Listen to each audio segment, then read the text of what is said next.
short time ago, asked him a number of questions about what's going on with the Iran war. Early this morning, an Iranian Revolutionary Guard Corps gunboat fired at the Liberian-flagged Greek-owned container ship. At 0217 local time, the lead Mark 8 Mod 1 SEAL delivery vehicle broke the surface 2 kilometers off Hengam Island. No lights, no radio, just black water and a low volcanic shoreline sitting at the mouth of the Strait of Hormuz, like a rock nobody important had bothered to remember. The SDV had carried 6 combat-equipped SEALs, the old way, wet, cold, and invisible. 40 seconds after it surfaced, the swimmers were in the water. 20 seconds after that, they were moving toward a beach that did not officially exist on any commercial chart worth trusting. Hengam sat only 2 kilometers off Qeshm. That mattered. Qeshm was not a tourist island anymore. Qeshm was a warehouse made of rock, tunnel complexes, underground launch bays, missile storage, backup generators, and fiber lines under stone. The Iranians had spent years learning the same lesson every military eventually learns in public and denies in private. Anything sitting out in the open eventually gets photographed, mapped, and targeted. 2 kilometers northwest, across that strip of black water, Qeshm waited with the lights off. Iranian doctrine in the strait had become painfully disciplined. Coastal defense batteries did not sit on the beach glowing for satellites. Ghadar anti-ship cruise missiles stayed cold until the last possible minute. Each one was a sea-skimming missile with a range of 200 kilometers and just enough altitude discipline to make ship crews hate geometry. The launchers hid, the sensors hid, the network did not disappear. It just stopped looking like a network. 120 nautical miles to the southeast, an Arleigh Burke-class destroyer waited behind the curve of the night with a magazine full of expensive opinions. On paper, 1 rim, 174 Standard missile, 6 cost $5,959,464 in the fiscal year 2025 Navy budget. On paper, that missile was built for aircraft, cruise missiles, and terminal ballistic missile defense. In practice, it had also learned how to ruin a surface target's day over the horizon. A $5.9 million interceptor was about to become the world's most aggressive receipt. The first SEAL reached the shale shelf under the relay compound at 0223. The compound looked civilian from the water. 1 pier, 2 prefab buildings, a fenced desalination skid, a rusted generator shack. 3 fishing skiffs pulled above the tide line for decoration. The camouflage was not stupid. That was the problem. The camouflage was excellent. The island did not look defended because the island was not the weapon. It was the extension cord. 90 miles south, an E-2D Advanced Hawkeye dragged its 24-foot rotodome through the dark at more than 300 kilonewtons, wide awake over water that never really slept.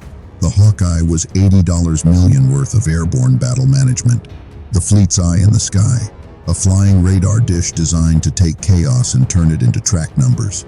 Beside the strike group's air picture sat a quieter feed from a P-8A Poseidon farther east, a maritime patrol aircraft built for long-range hunting with synthetic aperture radar, electro-optical sensors, and the unsettling ability to process passive and active returns at the same time.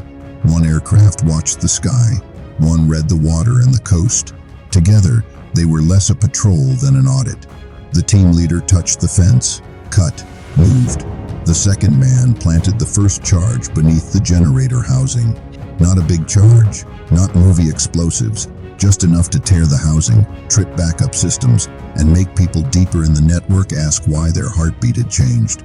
A guard stepped out of the prefab doorway with a cigarette and a radio he did not get to use. 2 suppressed shots. He folded where he stood. The cigarette kept burning. 30 miles southwest, under a cloud deck, too thin to trust and too thick to enjoy, an EA-18G Growler orbited with 3 jamming pods under its wings and a combat radius of more than 850 nautical miles. In the configuration, Navy fact sheets, love and planners politely pretend not to notice. The Growler existed for one job: to make the enemy's electronics feel stupid. The aircraft's ALQ-218 receivers listened. Its jamming suite waited. Its APG-79 AESA radar remained ready if listening turned into pointing. If the island network woke up, the Growler would be there to make every follow-on decision worse. The genius of the Iranian setup was its patience. Passive electro-optical cameras on the smaller islands, buried fiber where possible, microwave hops only when needed, mobile launchers inside hardened cuts, fast boats undercover, mines held back until traffic compressed into the 2-mile shipping lanes. Iran was not designed to win a fleet battle in blue water. It was designed to make the narrowest water on Earth feel too expensive to cross. That is a different kind of victory, and in choke points, it pays well. At 0228, the second guard finally understood he was hearing the wrong sounds. He came out hard, rifle up, and caught the third seal coming around the desalination unit. The burst went high. Return fire did not. 3 rounds punched through aluminum siding behind him, 1 through the throat. He dropped backward into the doorway. The room inside held exactly what the planners had prayed for and the island had denied. Signal racks, fiber termination panels, shielded cases, battery backups, not a missile in sight. 2 kilometers northwest on Qeshm, an underground operations room registered the first fault exactly 11 seconds after the charge armed. The island node did not vanish from the board. It hiccuped. That mattered too. If a storm cut power, the system reacted one way. If human beings cut power, the system reacted another. The Iranian watch officer on duty had drilled the backup protocol enough times to trust it. Isolate the node, wake the secondary microwave link, spin up local generation at the nearest buried launcher cluster, shift targeting authority 1 layer inland. Clever, fast, professional. He did not hesitate. He hit execute. The first charge went off at 0230. The generator shack came apart in a flat orange slap that did not look dramatic from the beach and looked enormous on the signal board. Power dipped. Battery banks kicked in. Contingency routing started exactly as designed. Antennas that had spent the night pretending to be dead suddenly had a reason to be alive. The relay on Hengam did not go silent. It screamed in a language only machines and unhappy analysts understand. What the island garrison did not know was that the charges on Hengam were never meant to destroy the network. They were meant to make the rest of it introduce itself. 80 miles south of the strait, the Hawkeye's scope thickened, not with aircraft, with behavior. New emissions, short bursts, then longer ones. A fire control radar on Larak, 2 point-to-point microwave links on Qeshm, vehicle movement at one buried entrance that had been a cold rectangle on the P-8A's synthetic aperture image 9 minutes earlier. Another thermal bloom near a launch cut facing the traffic lanes. The hidden island had done its job. It had made a distributed kill chain stop being distributed. The SEALs were already moving to the pier. No trophy shots, no long firefight. Their work on Hengam had lasted less than 8 minutes. One combat rubber raft came out from under camo netting. Another charge went under the antenna mast. The point man paused only once, looking back toward the prefab building where one surviving technician crawled toward the corner radio shack. The technician got there. He keyed the handset. The mast charge detonated before he finished the second syllable. 120 nautical miles southeast. The destroyer received the fire mission with almost insulting clarity. 2 surface targets tied to active emitters, 1 mobile radar on Larak, and 1 launcher support vehicle edging out of a cut on southern Qeshm. The captain did not need a speech. The vertical launch system cells opened, 2 SM-6s left in succession, each missile accelerating downrange at roughly 1.03 kilometers per second, better understood by frightened people as over Mach 3, more than 3 times the speed of sound. The first one was hunting a radar truck. The second was hunting a launcher that had just made the poor decision to become a coordinate. The island was small. The bill arriving over it was not. 24 miles east of the choke point, Larak woke up too late. The radar team there had one real advantage. Their island was tied more directly to Hormuz traffic monitoring, and that meant more redundancy. more alternate routes, more confidence. It meant the truck-mounted radar rolled clear of its netting. Power climbed. Sweep started. For 3 seconds, the crew had the only thing every coastal defense battery wants in the opening minute of a fight: a fresh picture. Then the first SM-6 arrived like a guided telephone pole with anger issues. There was no warhead drama worth describing. At that speed, impact wrote its own obituary. 2 kilometers northwest, on southern Qeshm, the second SM-6 caught the launcher support vehicle halfway through its turn toward a hardened cut. The crew never got the missile canister fully elevated. The truck stopped being a truck. The cut behind it took the blast, the overpressure, and a rain of burning fragments that forced the tunnel team to shut the outer door before the fire spread deeper inside. Somewhere in Tehran, a spreadsheet had just become a condolence letter. At 0, 2, 3, 4, the backup plan kept working. That was the problem. More generators came online. Tunnel ventilation fans spun up. Another microwave relay lit farther inland. The Gator batteries were doing exactly what doctrine told them to do after outer node compromise. Reconstitute, redistribute, prepare to salvo before American aircraft could flatten the network. It was good doctrine. It had probably passed several presentations with very impressive maps, but doctrine is just a machine for repeating your assumptions at scale. 70 nautical miles south, the Growler stopped listening and started editing. Jamming flooded selected bands. Not enough to blind every Iranian unit in the sector, just enough to widen uncertainty at exactly the wrong moment. The effect was beautifully rude. Hind voice circuits filled with repeats. Authentication chains slowed. A launch unit on Qeshm got a warning late. Another got it twice. A boat detachment heard an execute order and then lost the update that changed its route. Electronic warfare rarely looks cinematic. It looks administrative. It turns war into a meeting where half the room has the wrong document. 35 nautical miles west of Hengam, under the heat clutter of the shipping approach, 6 IRGC fast attack craft shoved off from camouflage pens and accelerated toward the lanes. Their plan was not suicide. It was synchronized harassment. Boats low in the water, coastal missiles held ashore, passive cues from the islands. If an American ship maneuvered for one threat, it exposed itself to another. If it stayed rigid, the geometry closed around it. In a strait with lanes 2 miles wide, clever navigation starts to look like confession. The SEAL team reached the extraction point at 2:37. One man carried a wound through the left sleeve, clean through muscle. Not life-ending and very much morale-ending. Another dragged a hard case taken from the signal room because intelligence officers are greedy in ways bullets cannot cure. Behind them, the pier charges went off. One skiff flipped, then another. Fuel flashed across the water under the timbers. The hidden island lost its civilian mask, one piece at a time.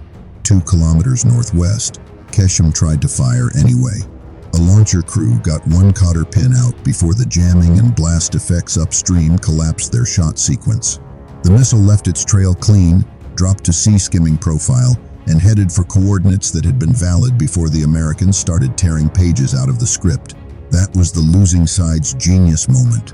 For almost 20 seconds, the whole Iranian design was visible at once. Hidden islands, buried launchers, distributed sensors, narrow water. Cheap geography turned into expensive targeting.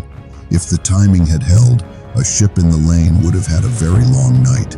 100 miles south, the Aegis screen did the part America has spent decades funding. The track appeared, smooth, classified, assigned. Another SM-6 left the destroyer and climbed before diving into the intercept basket. This was where the missile justified every brochure ever written about it. One weapon, anti-air warfare, terminal ballistic defense, anti-surface strike. More like a Swiss Army knife if the knife cost $5,959,464 and traveled fast enough to end arguments at long range. The intercept happened beyond the horizon of everybody who mattered and in full view of every censor that would write the report later. 300 nautical miles to the southwest, a submarine that had not taken part yet finally got invited. 4 Tomahawk Block 5 cruise missiles came out of the sea, one after another, and turned northeast. Each missile, a $2,114,906 problem traveling at high subsonic speed toward fixed targets that had just revealed themselves. Tomahawk was not fast. That was its limitation. It did not need to be. It could be retargeted in flight, pushed toward alternate coordinates, and loiter near a target area if commanders needed another look before spending more of the Republic. Tonight, the missiles already had addresses. The first Tomahawk aimed for a ventilator complex above the main buried launcher cluster on southern Qeshm. The second targeted a fuel and power node tied to the same cluster. The third went for a microwave relay hub farther inland. The fourth flew toward a secondary entrance on Larak that the P-8A had only just confirmed by the heat of the door motors. 4 missiles, 4 fixed points, 4 very expensive ways of telling a tunnel network that secrecy had expired. At 2:47 local time, everything arrived at once. 2 kilometers off Hengam, the SEALs shoved the raft into the water as tracers finally reached the beach from a guard tower that had survived the earlier charges by being irrelevant. The wounded operator slid in first. The hard case went after him. The team leader turned, fired 6 rounds at the tower, and got exactly what he wanted. Heads down, no heroics, move. 2 kilometers northwest on Qeshm, the first Tomahawk punched into the ventilator compound and folded the structure inward, burying the airflow and overpressuring the gallery behind it. The second hit the power node 3 seconds later. A 1,000-pound class warhead does not make a neat Hollywood fireball in a hardened military site. It makes systems stop. Generators jumped, then failed. The outer tunnel lights died. Diesel storage became weather. 24 miles east, on Larak, the 4th Tomahawk hit the secondary entrance just as a launcher crew tried to pull a second vehicle out under smoke. Door, truck, and the concrete lip became one moving idea for half a second. Then they became debris. The radar site there was already gone from the earlier SM-6 strike. Now, the escape route was gone too. The island remained. Its military usefulness did not. 35 nautical miles west. The fast attack craft surged into the approach with no clean targeting updates and too much confidence left over from the briefing. AP-8A at altitude watched their wakes draw white scars through black water. The boats were small, fast, and dangerous in the exact environment they had been built for. They just were not operating inside a working kill chain anymore. One turned north toward a lane marker that no longer mattered. Another slowed when its encrypted set died. A third kept coming straight, which is the maritime version of handing your paperwork directly to the gun line. 70 nautical miles south, the Growler shifted its jamming focus again. Not broad, not theatrical, just precise enough to make the surviving Iranian boats and shore batteries disagree about what still existed. Somewhere inside the noise, one commander asked for confirmation from Hengam. Hengam could not answer. Another asked Larak for picture. Larak was having a structural issue. Qeshm still had men, weapons, and tunnels, but the calm sequence of steps that made those assets dangerous had been reduced to overlapping improvisations. America did not kill the whole network in one blow. It made the network miss its own cue. On the beach at Hengam, the last mast came down in sparks. One of the radio shacks burned with the petty fury of cheap electronics and paint. One of the SEALs looked back only long enough to confirm what mattered. No surviving antenna, no intact pier, no usable generators, no quiet relay to feed the larger machine. The hidden island had not been captured. It had been unmasked. The raft engine caught. Low throttle. Then more. The team cleared the surf line just as a burst from the surviving tower stitched across the water behind them. Too late. The sea was already giving them back to the dark. Farther out, the SDV waited at a dead stop like a black coffin with excellent navigation. The extraction would be miserable. Wet again. Slow again. The kind of misery special operations people take as proof that the mission is still going well. On Qeshm, the surviving launch crews did the professional thing and kept trying. One team attempted manual comms through a buried line that had not been cut, only orphaned. Another tried to drag a launcher to an alternate cut north of the first strike area. They were not incompetent. They were trapped inside a network built for orchestration after the conductor had been shot, jammed, and buried under concrete. Comment sections: love idiots. Real fights usually feature professionals discovering that one missing assumption can kill an entire concept. At 2:54, the third Tomahawk hit the inland relay hub and finished the argument. Microwave paths died across the sector. One cluster on Qeshm still had missiles. Another still had fuel. A third still had men with working rifles and surviving trucks. None of that mattered enough now.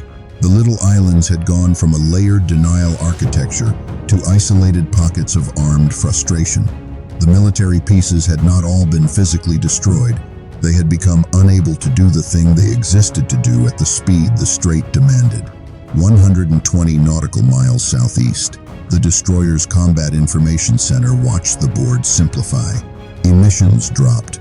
Track quality on surface threats degraded in the good way. The 2-mile shipping lanes through the strait still looked narrow, still looked exposed, still looked like a terrible place to become famous. But the coordinated envelope that had made those lanes deadly was collapsing into local, disconnected threats. That is the kind of moment naval officers remember forever and explain badly later. At 2:59, the fast attack craft reversed course in 2s and 3s, not routed, just done. Without clean island queuing, and with the American sensor picture fully awake, staying out there meant donating boats to somebody else's professional development. One burning craft drifted broadside, hid in the engine compartment by fire no public release would ever describe in satisfying detail. Another made it into the shoals and vanished under a cliff overhang. The rest withdrew under smoke, spray, and a growing understanding that tonight's exercise in asymmetric brilliance had become a live demonstration of invoice-based warfare. 30 minutes after the first charge on Hengam, the eastern mouth of the Strait of Hormuz looked strangely empty. The islands were still there. Qeshm still loomed dark and massive. Larak still sat there like a broken tooth. Hengam still had beaches, rock, narrow roads, and the remains of a fake civilian pier. But the active military shape across that patch of sea had been erased. No clean radar picture, no synchronized missile queuing, no outer island relay, no confident boat screen pushing into the lanes. Everything that had made the trap a trap had disappeared. The SEALs re-entered the SDV at 0302, hatch shut, systems checked, flooded again. The wounded man breathed hard and steady. The hard case got clipped into place between knees and gear like it was worth the pain, which it probably was. The pilot pointed the nose seaward. No cheering, no speech. The ocean above them looked black through the instruments and stayed black as the little submersible crept back toward deeper water and the much larger machinery waiting beyond the horizon. 2 kilometers northwest, Qeshm burned in 3 separate places and lied about all of them. Tunnel fires always lie. Smoke comes out where the damage is not. Heat blooms where the fuel line broke, not where the guidance package cooked off. Men run to the wrong entrance because the right one is already choking on its own emergency procedures. Somewhere below the rock, Iranian crews still had missiles in boxes, rifles on shoulders, and a very bad sunrise ahead of them. But they had lost the first half hour. In the Strait of Hormuz, that can be the whole war. The cleverness of the Iranian plan would be studied later for exactly the reason it failed. It respected the geography. It respected American surveillance. It spread out the risk. It used islands as sensors instead of billboards. It nearly worked. And the single thing it did not account for was an enemy willing to spend a small fortune just to make the hidden parts of the system reveal themselves. Iran had built a distributed kill chain. America had shown up with the world's most expensive light switch. By 0310, the surviving microwave links were dark by choice, not damage. No one ashore wanted to be the next coordinate. That was the final insult. The network had been built to control the choke point. Now, it was afraid to turn on. The strait did not become safe. Nothing that moves 1/5 of the world's oil ever gets to be safe. It just became survivable again for the side that had won the timing. Behind the first line of islands, emergency crews rolled, commanders shouted, and backup maps came out. On the American side, the destroyer reset cells, and the Hawkeye kept orbiting. The Growler kept listening for anyone dumb enough to start broadcasting again, and the submarine turned away with 3 Tomahawks left unfired. Somewhere in a defense company boardroom, the next sales presentation had just written itself. If you enjoyed this video, check out the other video on Iran's attempt to close the Strait of Hormuz. Bye for now.